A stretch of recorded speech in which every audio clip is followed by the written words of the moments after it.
तो बलरामपूरच्या रेहरा गावात सायकलवर कसल्या तरी अंगठ्या आणि ताबीज विकायचा. लोकांना येड्यात काढायचा धंदा त्याने आधीपासूनच सुरू केलेला. या अंगठ्या आणि ताबीज जालिम आहेत, सगळा आजार बिजार बरं करतात असं सांगून त्याचा हा धंदा सुरूच होता. हळूहळू लोकांचा विश्वास वाढला. लोकांनीच नंतर त्याला डोक्यावर घेतलं. तो पीर बाबा म्हणून फेमस झाला. त्यात तो गावचा प्रमुख झाला आणि काही वर्षांनीच अचानक तो कोट्यावधी रुपयांचा मालक झाला. बक्कळ पैसा त्याने छापला, प्रॉपर्टी बनवली. कुणाच्याही डोक्यात तसं आलं नव्हतं की याच्याकडे इतका पैसा नक्की आला तरी कुठून. पण काही दिवसांपूर्वी अचानक त्याच्या एका भयानक रॅकेटवर धाड पडली. लोकांना जो सुफी पीर बाबा वाटायचा त्याचा खरा चेहरा सगळ्यांसमोर आला. हा बाबा जे रॅकेट चालवायचा ते होतं फक्त हिंदू मुलींचं धर्मांतरण. सध्या हा प्रकार लव्ह जिहाद म्हणून ओळखला जातो. यासोबतच तो इतर हिंदू लोकांनाही पैशांची लालच देऊन त्यांना मुस्लिम बनवायचा. याचं नाव जमालुद्दीन उर्फ करीम मुल्ला शहा उर्फ छांगूर पीर बाबा.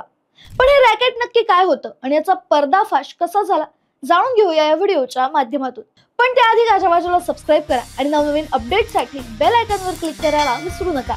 नमस्कार, तुम्ही पाहताय गाजावाजा.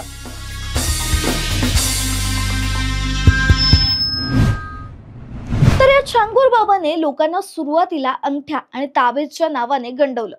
जसं त्याचा हा धंदा वाढत गेला तसं त्याने आपला धंदा वेगळ्या ठिकाणी वळवला. आधीच तो कट्टरपंथी होता, नंतर त्याने हिंदू मुलींना टार्गेट करण्याचं ठरवलं आणि याची मुळं इंटरनॅशनल लेव्हल पर्यंत पोहोचली. तर आता त्याने आपल्या लिंक्स कशा वाढवल्या हे जाणून घेऊया. तर ईडीला या बाबाची मनी लॉन्ड्रिंगची खबर लागली होती. त्याने त्याच्यावर धाड टाकली.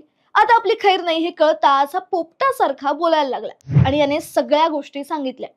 पहिली गोष्ट याने सांगितली ती म्हणजे हा धर्मांतरण करण्याचं खूप मोठं रॅकेट चालवतो, जे आतापर्यंत उत्तर प्रदेश, महाराष्ट्र, तामिळनाडू, बिहार, बंगाल पर्यंत पसरले. धर्मांतरण म्हणजे काय तर हिंदू मुलींना आपल्या जाळ्यात अडकवून त्याला पैशाचं आमिष दाखवून इस्लाम स्वीकार करून घेणं. यामध्ये टार्गेट कोण होतं तर गरीब घरातल्या हिंदू पोरी ज्यांना पैशांची, जॉबची गरज होती, लीगल किंवा मेडिकल गरज होती.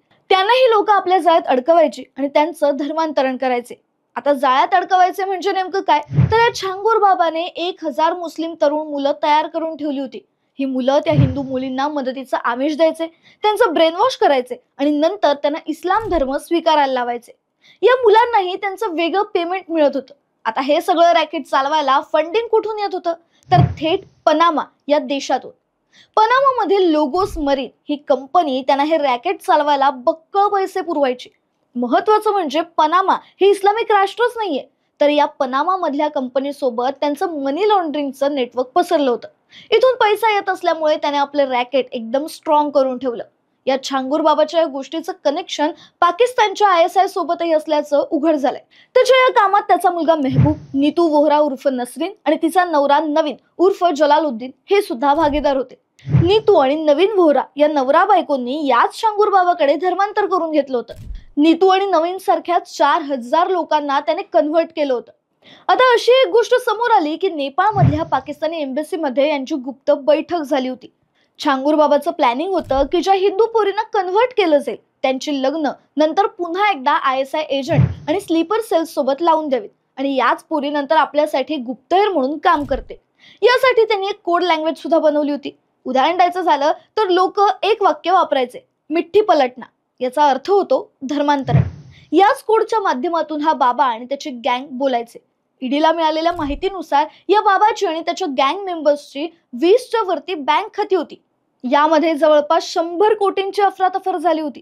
यासोबतच या बाबाने भारतात खूप ठिकाणी आपली प्रॉपर्टी बनवून ठेवली होती. मुंबईमध्ये या छांगूर बाबाने रुनवाल ग्रीन्स नावाचे कॉम्प्लेक्स खरेदी करून ठेवलं होतं.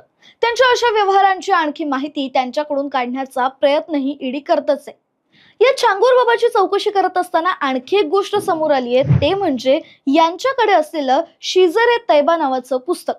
या पुस्तकाचा उपयोग लव्ह जिहाद आणि बेकायदेशीर धर्मांतरासाठी केला जात होता. या बाबाने स्वतः हे पुस्तक छापून घेतलं होतं. आता पुस्तकाची गोष्ट समोर आली असली तर हे पुस्तक देशाच्या कोणकोणत्या भागात पोहोचलं असेल याची जास्त भीती आहे. पण यामध्ये सर्वात भयानक गोष्ट आली ती म्हणजे हिंदू धर्मातील मुलगी नेमकी कोण आहे यावर त्यांच्यावर हे लोक दर लावत होते. ब्राह्मण मुलींसाठी 16 लाख, ओबीसी मुलींसाठी 12 लाख असे यांचे दर असायचे. जो मुस्लिम तरुण या मुलींना आपल्या जाळ्यात अडकवून इस्लाम कबूल करून घेईल त्याला तितकी रक्कम मिळायची आणि यासोबतच ब्रेन वॉश झालेल्या मुलींनाही पैसे मिळायचे. पण आता या छांगूर बाबाचं सगळं पितळ उघड पडलंय. हे छांगूर बाबा किंवा यांच्यासारखे आणखी काही लोक आहेत जे निर्दोष लोकांचं ब्रेन वॉश करून त्यांना कन्व्हर्ट करून नंतर त्यांचा वापर देशविघातक कृत्यांसाठी करतात. त्यामुळे या कारवाया फक्त धर्मच नाही तर देशासाठी सुद्धा भयंकर घातक आहेत. त्यामुळे या अशा लोकांना कोणीही बळी पडू नका इतकंच. अशाच वेगवेगळ्या विषयावरील माहिती जाणून घेण्यासाठी गाजावाजाला लाईक, शेअर, फॉलो आणि सबस्क्राईब करायला विसरू नका.